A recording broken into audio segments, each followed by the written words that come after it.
Hello, my name's Chris Lee. This is a story for Armistice Day, and it's based on a family memory. April Rain. April rain always seems the sharpest and the most painful. Is it, he wondered, because it's so often just that short step away from ice? Indeed, it's often mixed with snow or hail and comes at you from all angles in a pincer movement. It is so unlike the Scottish rain he was used to, which is slow and soft. And once it starts, of course, it never seems to stop. He was familiar with that. Well, it was a frequent backdrop to a Glasgow day. Or, he wondered, was it just winter's last cruel trick before she retreated with her icy warriors, taking with her the pale watery sun, the mist, the thick frost on the windows, the frozen lavvy, and the never-ending dark? There was no doubt about it. He was not fond of winter, and it had been snowing and raining on and off since the 9th of April, and it was now the 23rd. See something of the world, they said, but he had seen little except this treeless, smoky landscape. In truth, he was cold and damp and tired. This was probably down to having had little in the way of food, but tea and biscuits. Anyway, what could anyone expect? It was just after 4 a.m. Even labouring at the gasworks those few months ago, which now seemed like a lifetime ago, did not mean getting up so early. The weather was also demoralising because, like everyone else, he knew early advances had been wiped out by the blizzard. Still, on the positive side, much of the enemy's wire had been broken through and artillery had been destroyed. The task was now to provide relief for the French attack further south. The shelling was reaching an intensity he recognised, and he knew it would not be long before the whistle. Oh, that bloody whistle. In such short supply, apparently, they're being made from tins supplied by the biscuit manufacturers of Scotland. Fancy that, he thought. Your fate decided by an old biscuit tin and a dried pea. Was the sergeant's whistle, he mused, smiling to himself, a Macfarlane Lang or a McVitie's? He wished he had a digestive, but perhaps not, as the very idea of food seemed to produce an inquisitive rat, which ran over his feet.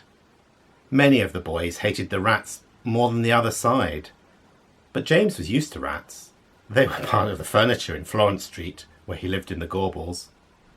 Like many with an Irish background and little in the way of material comforts, his family had a gallows sense of humour, and often greeted the guests at number 23 with the line, "Come in, pull up a rat and sit down."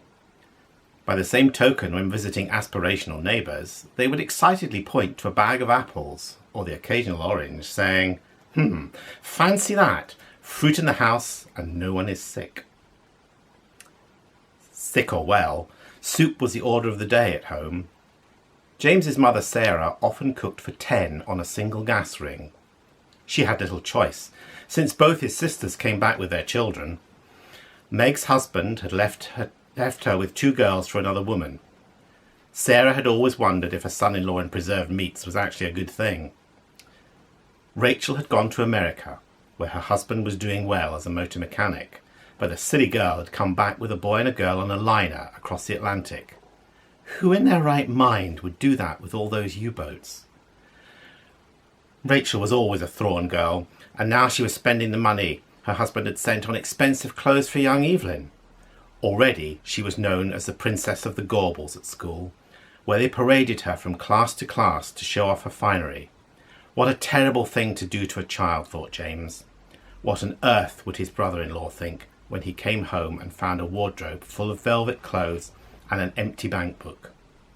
Anyway, all his nieces and nephews wanted to do was play like the other children. Even Evelyn seemed quite happy playing shops on Mark Kelly's window ledge with broken pottery for money, a gold-rimmed piece representing a whole shilling, and making their own sweet pokes from brown paper. Mother sustained them all with her soup. There was not much she could not do with a ham bone and some vegetables.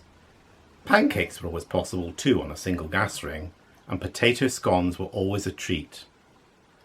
Father loved anything with potatoes, particularly what he called potatoes in haar, which was a bowl of new tatties and milk.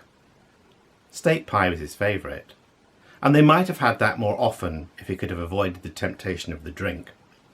He could not, though, and every Friday was the same, payday followed by the pub. All lay pretending to sleep on the bed top to tail, and listening for the sound of his tackety boots on the stone tenement steps.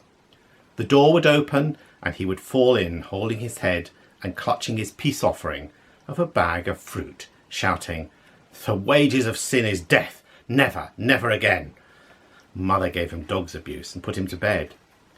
The following week it was the same. Sometimes, wondered James, who could blame him for this one pleasure? Shoveling coke for the corporation gas department, soul-destroying, as he knew to his cost. His father had got him the job. They like people they know. He hated it, and that is why he volunteered. Everyone was so proud. Somehow they even managed to buy him a suit, and he'd had his photograph taken. No one in the family had ever had a photograph taken before. Rachel was so taken with the idea, she's now had Evelyn photographed in all her outfits. Even down-to-earth mother felt it necessary to suggest that we were clearly from, but not of the Gorbals.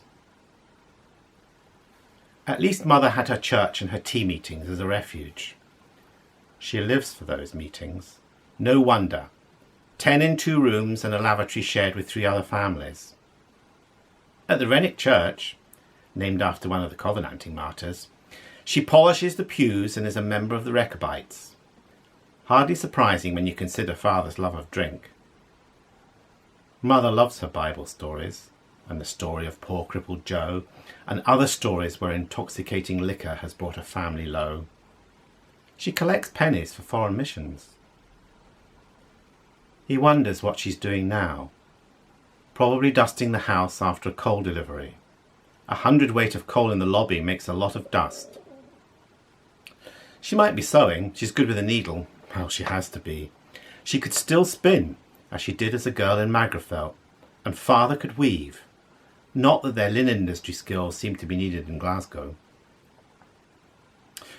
The colonel had told him that the nearest town, Arras, had also been a place of skilled textile workers, famous for their tapestries. It was so famous, the word Arras had come to mean a thick curtain. It was, he said, used by Shakespeare to describe the curtain behind which the character Polonius hides in Hamlet. James was a bright lad. He knew a lot of Burns, but not much about Shakespeare.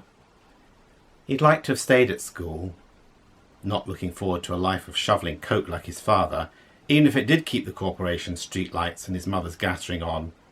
Still, the Gorbals had a great public library, and when he got home, he'd look it up. Mother would be so interested. And when he got leave, he'd get them a postcard from Arras, perhaps one of those woven silk ones. Goodness, there was the rain again. It was like glass. He wanted to light a cigarette, but it was too near now. He fixed his bayonet, and then, with the sound of the whistle, he climbed the ladder into the curtain of fog. The fog, he thought, was like an arras, not concealing Polonius, but other mothers' sons. Oh, it was really hailing heavily now. It was like being hit by bullets. In a room and kitchen in a tenement in Florence Street, Glasgow, a small woman was thinking about making some pancakes. She'd already done her share of Spanish whiting the communal stair, and she'd vinegar washed the skirting board. She should really go to the co-op for broth mix, but it was raining. That awful April rain, sharp with hail, like bullets. First, though, she would hang that tapestry curtain she'd bought at the church sale.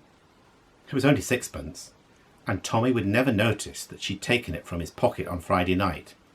He was in no state to notice anything. It was always useful to serve at the church jumble. You got first pick. Mrs. Jeffries said it just looked old and handmade, but it would keep the draught out. She got a chair and hung the hooks on the wooden rings. She stepped back to admire the scene, which looked like a group of hunters in a forest. There was a knock at the door. She didn't need to answer. She knew what was behind the arras.